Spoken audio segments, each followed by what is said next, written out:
Buongiorno Magnifico Rettore, siamo qua alla Manifattura per l'evento Sardegna verso l'UNESCO. Qual è il ruolo dell'università in questo importante progetto?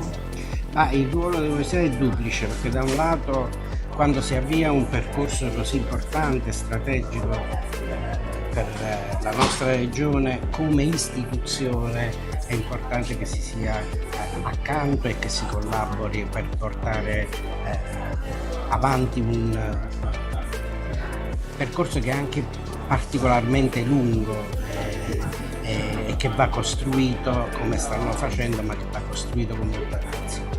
Dall'altro lato si tratta anche di mettere poi in campo tutte le nostre specialità, dall'archeologia alla storia, all'economia, all'intelligenza artificiale. Oggi il convegno è particolarmente stimolante, che si parla di intelligenza artificiale e archeologia, che è un tema molto chiaramente caldo in questo momento, per cui siamo molto contenti di essere parti attive.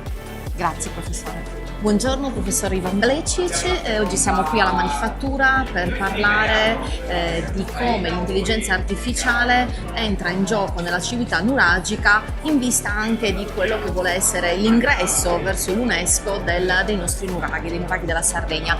Professore, intanto grazie per essere qui con noi oggi. Qual è in particolare il ruolo dell'università in questo progetto? Il ruolo dell'università è molto consistente e organico. Noi siamo coinvolti come Dipartimento di ICAR, ma anche come Dipartimento di Lettere, Lingue e Scienze Storiche, e anche colleghi di altri reparti, dipartimenti, su molte lavorazioni, molte attività che riguardano questo progetto.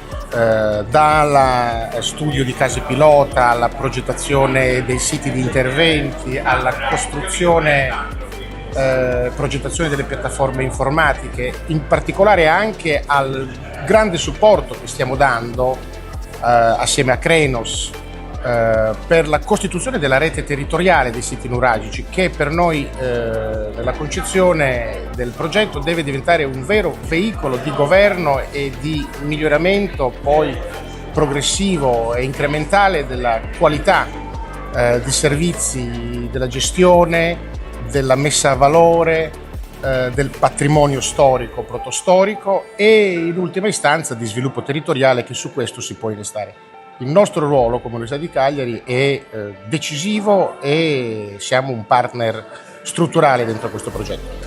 Il suo intervento oggi quindi si baserà appunto su questa collaborazione importante, sì, su questo coinvolgimento importante dell'università e del suo dipartimento. Sì, noi siamo coinvolti, come dicevo, con Krenos, con CRS4, in particolare in questa prima fase di un progetto che è teso a costituire un ecosistema dell'innovazione, così l'abbiamo chiamato, che appunto in questa prima fase lavora, è orientato alla costituzione e anche formalizzazione della rete dei siti, in modo che questi siti e le comunità locali possano mettere in comune e trarre beneficio da una serie di servizi materiali, tecnologici, organizzativi e di supporto che noi come università possiamo dare, e quindi costituisce questo lavoro, questa fase di costituzione della rete territoriale, l'intervento di cui parleremo, e poi il collega di CRS4 che cura più